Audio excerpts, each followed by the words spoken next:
जय हिंद। आप सभी का केमिस्ट्री क्लास में स्वागत है।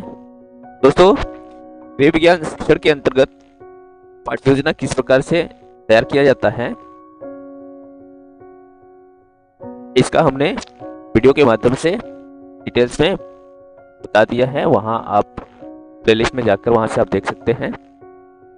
आज इस वीडियो में जानते हैं कि गृह विज्ञान के अंतर्गत अगर प्रदूषण पाठ पर आप पाठ योजना तैयार करना चाहते हैं तो किस प्रकार से बनाएं।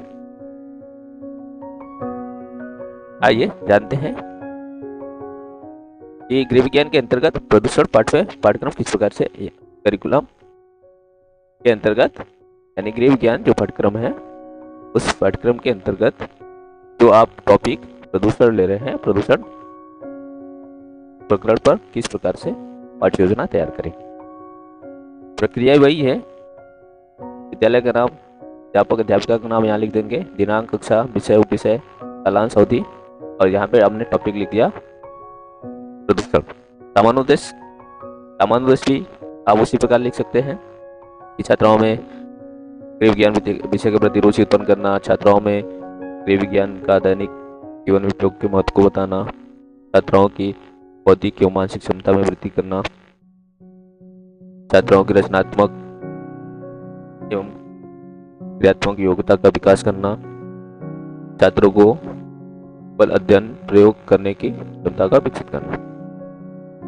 विशिष्ट उद्देश्य के अंतर्गत आप लिख सकते हैं ज्ञानात्मक उद्देश्य कि छात्राएं प्रदूषण के बारे में ज्ञान प्राप्त कर सकेंगी, छात्राएं प्रदूषण को परिभाषित कर सकेंगी, छात्राएं प्रदूषण को प्रत्यास्मरण कर सकेंगी। ये सारी चीजें आप ज्ञानात्मक के अंतर लिख सकते हैं। बोधात्मक के अंतर्गत छात्राएं प्रदूषण की व्याख्या कर सकेंगी, छात्राएं प्रदूषण से संबंधित उदाहरण प्रस्तुत कर सकेंगे। अब यहाँ पे ये भी लिख सकते हैं कि छात्र छात्राएं प्रदूषण के प्रकारों में अंतर कर सकेंगे, छात्राएं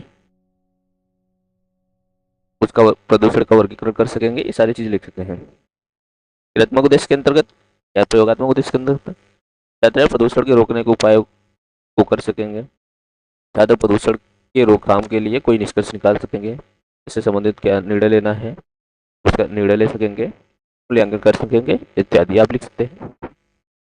शिक्षण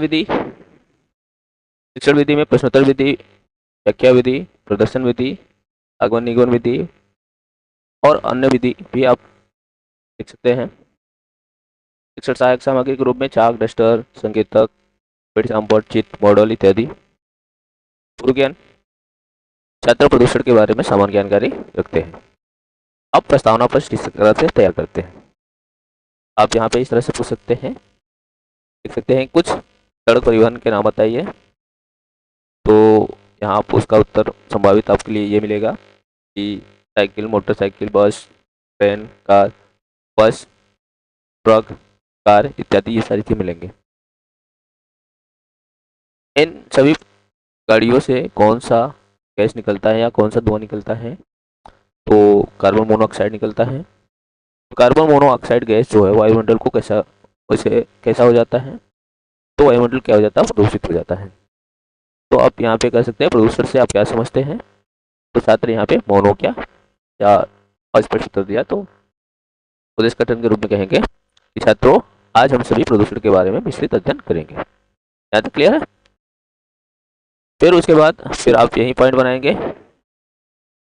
इस तरह से प्रस्तुतिकरण के लिए 4 कॉलम बना लेंगे। शिक्षण बिंदु, छात्र अध्यापक अध्यापिका क्रियाएं, छात्र छात्रा क्रियाएं और ब्लैक बोर्ड वर्क यानी श्यामपट्ट कार्य।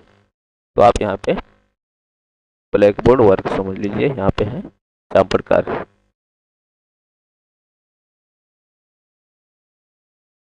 आपने फर्स्ट पॉइंट में लिखा प्रदूषण और प्रदूषण की प्रस्तुतिकरण किया, तो छात्र वाले कॉलम में हो जाएगा छात्र छात्राएं ध्यानपूर्वक सुनते हैं। ब्लैक बोर्ड वर्क में आप यहाँ पे ब्लैक बोर्ड वर्क कर सकते हैं। फिर उसके बाद क्या करेंगे? बोधात्मक प्रश्न। बोधात्मक प्रश्न करेंगे,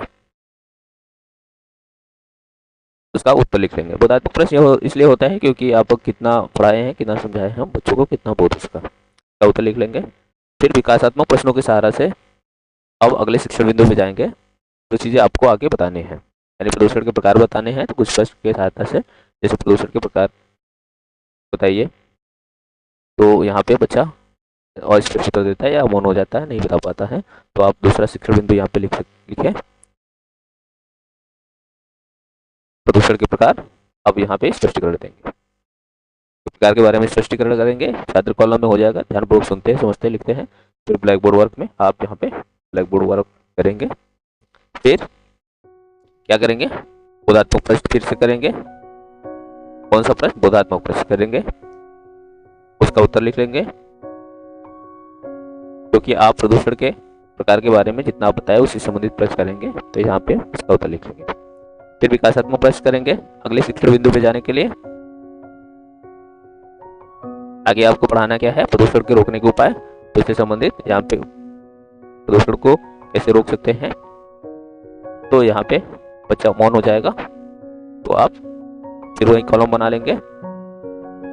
शिक्षण बिंदु, छात्र अध्यापक या अध्यापक क्रियाएं, छात्र क्रियाएं और संपर्क। फिर यहाँ पे तीसरा शिक्षण बिंदु हो गया कि प्रदूषण को रोकने के उपाय। अब इससे संबंधित स्पष्टीकरण देंगे। स्पष्टीकरण दिया, छात्र कॉलम में वही ध्यानपूर्वक सुनते समझते और लिखते हैं। यहाँ पे फिर आपने क्या किया, ब्लैक बोर्ड पर आप यहाँ पे ब्लैक बोर्ड करेंगे, इस कॉलम में आपने प्रस्तुतिकरण किया। फिर उसके बाद फिर से क्या करेंगे, बोधात्मक प्रश्न कर लेंगे। आपने जो स्पष्टीकरण दिया अब उससे संबंधित आप मूल्यांकन करेंगे विद्यार्थी को कितना समझ आए। बोधात्मक प्रश्न कर लेंगे, यहाँ पर उसका उत्तर लिख लेंगे। फिर आप निरीक्षण कार्य, अगर क्लास वर्क करना है तो क्लास वर्क भी दे देंगे, नहीं तो निरीक्षण कार्य कर लिया आपने, सारे काम करने के बाद क्लास का निरीक्षण कर लिया। फिर आप मूल्यांकन प्रश्न देंगे, रिपीटेशन क्वेश्चन या मूल्यांकन प्रश्न, पूरे पाठ का मूल्यांकन करेंगे। प्रश्नों की सहायता से आप सभी विद्यार्थियों से इस प्रश्नों के माध्यम से आप उसका मूल्यांकन करेंगे। एक मूल्यांकन करने के बाद फिर आप क्या करते हैं, गृह कार्य, होमवर्क।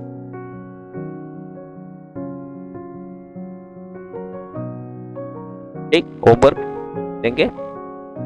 फिर अगर कमेंट देना, कमेंट के लिए कुछ स्पेस होना है तो यहाँ पे कमेंट लिख के सुझाव लेकर आप छोड़ दीजिए। जो ऑब्जर्वर होगा वो चेक करेगा, आपको आपके पाठ्य योजना के अनुसार आपको कमेंट करेगा, आप शिक्षण कार्य करेंगे।